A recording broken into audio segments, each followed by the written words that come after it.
হ্যাঁ মা, আমার শ্বশুর বাড়ির লোকজন সবাই আমাকে প্রচুর ভালোবাসে মা। বিয়ের পর থেকে এখন পর্যন্ত সারাক্ষণ তো তোমাদের কথাই আমাকে মনে করিয়ে দিচ্ছে মা।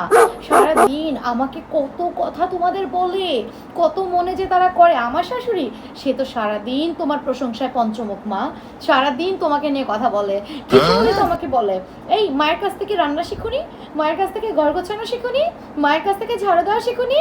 হায় রে মা, কি তোমাকে বলবো, সারা দিন আমার শাশুড়ি তোমাকে নিয়ে কথা বলে, কি যে ভালোবাসে তোমাকে, কি যে সম্মান করে।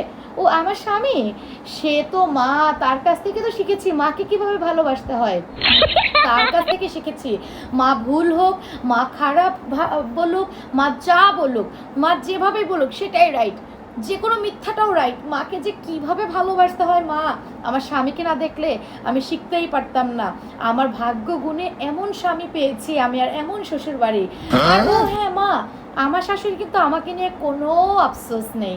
আমি যদি কোনো ভুল করে ফেলি, ধরো সেই দিনের ঘটনাটাই বলি, রান্নায় না একটু লবণ বেশি দিয়ে ফেলেছিলাম, কিন্তু সেই জন্য সেটা কিন্তু আমার শাশুড়ি আমাকে কিচ্ছু বলেনি, একটা কথা পর্যন্ত শোনায়নি মা।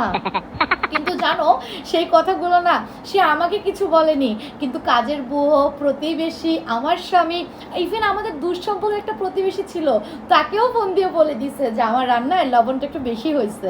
বুঝছো মা, আমার শ্বশুর বাড়ি যে কি ভালো, আমাকে কিচ্ছু বলে না, আমার সামনে এসে কিচ্ছু বলে না, কি যে ভালো, সারাদিন তোমাদের কথা আমাকে মনে করায় দেয়। আমি অনেক শান্তিতে আছি মা, আমার জন্য দোয়া করো তোমরা, অনেক দোয়া করো মা। হ্যাঁ মা, ভালো থেকো।